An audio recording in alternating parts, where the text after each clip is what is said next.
La réunion bilan des journées politiques du PDCI-RDA, tenue les 18 et 19 octobre 2019 à Yamoussoukro, a eu lieu ce mardi 22 octobre au siège du parti à Cocody. Cette réunion bilan, convoquée par le professeur Maurice Kakou-Gikawe, coordonnateur du comité d'organisation des dites journées, a vu la participation de nombreuses personnalités du PDCI-RDA.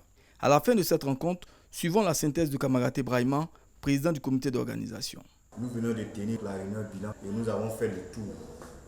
En tant que président du comité d'organisation, je peux vous dire qu'au niveau de la première journée, la journée du 18, nous avons fait le point.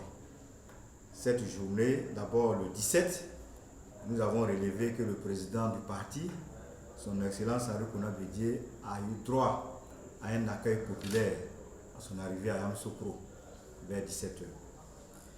La journée du 18, nous avons eu la messe à 10h à la cathédrale Saint-Augustin. Comme vous y étiez, nous avons vu la participation de tous les membres des instances du PDCI, des délégués, des jeunes et des femmes. La messe s'est bien déroulée. À 13h, nous étions à la mosquée, la grande mosquée de Yamoussoukro. Après la prière de 13h, des dispositions avaient été prises où les militants ont pris place et l'imam et son équipe ont fait des prières pour le repos de l'âme du président Houphouët-Boigny, ont fait des prières pour le PDCI-RDA, pour le président Henri Konan Bédié et pour la Côte d'Ivoire. Au cours de cette première journée du 18, nous avons relevé, parce qu'après la messe, le président du parti et les membres des instances qui sont sortis de l'église l'ont accompagné au caveau pour le dépôt de gerbes de fleurs. Et le pèlerinage devait continuer l'après-midi. Malheureusement, le palais a été fermé et les responsables que nous avons approchés ont dit ne pas pouvoir assurer la sécurité, d'autant plus que l'affluence devait être grande. Nous avons pris toutes les dispositions. Nous avions écrit au gouverneur qui a donné son accord pour le pèlerinage. Nous avons écrit au commandant du palais pour ce pèlerinage-là. Donc le PDCI prend acte de ce que les responsables n'aient pas respecté ce qu'ils nous ont dit. Le palais a été fermé et l'après-midi, tous les militants qui voulaient faire le pèlerinage n'ont pas pu le faire. Nous en avons pris acte. La journée donc du 19, l'activité phare c'était le meeting qui était prévu pour 11h. Nous étions tous sur le terrain. Vous avez vu qu'à partir de 9h30, il n'y avait plus de place. Tout était occupé. Nous sommes partis d'Abidjan avec 50 000 chaises. Nous avons loué 15 000 chaises à Yamoussoukro pour permettre à certaines personnes d'être assises. Mais tout le reste devait être debout. Et vous avez vu, même une place de la tête, c'était difficile. En dehors de l'espace Jean-Paul II, sous les arbres à gauche, puis les rues qui étaient à gauche, le nombre de personnes qui étaient, vraiment c'était impressionnant. Nous venons donc de faire le point, commission par commission, parce que c'est une équipe qui a travaillé. Et donc nous avons partagé les responsabilités au sein des commissions. Nous avons donc fait le tour pour voir qu'est-ce qui a marché, qu'est-ce qui n'a pas marché, pour nous permettre de mieux nous préparer pour l'avenir. Mais ce qu'il faut retenir, c'est que ce meeting a tenu toutes ses promesses.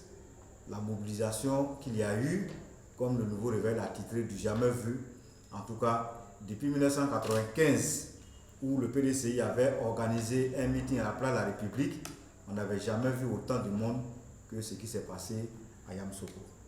Donc le comité de coordination a marqué donc sa satisfaction et nous avons tenu compte des critiques qui ont été formulées pour nous permettre d'améliorer, n'est-ce pas, les prochaines activités. Il faut donc reconnaître le satisfecit de tout le monde.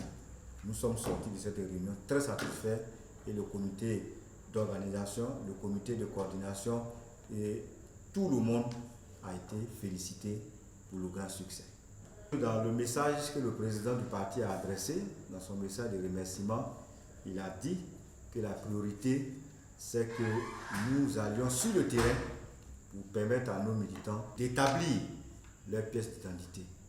Parce que c'est vrai, nous avons fait une grande démonstration de force, mais il faut que nous permettions à nos militants d'avoir leurs pièces, d'être prêts pour les élections. Donc dans les 2-3 mois à venir, la priorité, c'est les activités de terrain. Les militants sont venus de partout, de toutes les contrées de la Côte d'Ivoire. Le PDCI est un parti national, donc on peut dire que la Côte d'Ivoire est quadrillée par le PDCI. Au nom du comité d'organisation, je voudrais, au nom du secrétaire exécutif, chef du secrétariat exécutif, qui par ailleurs était le coordonnateur général, au nom du président du parti, le superviseur général de ce giga meeting, de ces journées politiques, je voudrais dire merci à tous nos militants qui ont effectué le déplacement. Nous avons été heureux de les accueillir. Dans mon intervention, j'ai déjà présenté les exercices du comité d'organisation pour les désagréments qu'ils ont pu avoir, donc je voudrais les réitérer et leur demander de maintenir la flamme allumée, parce qu'on ne doit plus s'arrêter. Ce qu'on a commencé, nous devons continuer, et il faut que déjà, dans toutes nos délégations, les équipes se préparent pour l'enrôlement pour les pièces. Ensuite de cela, nous allons dérouler donc notre programme d'activité de mobilisation sur le terrain. Donc Yamoussoukro n'était qu'un point de départ, un test. Nous allons continuer.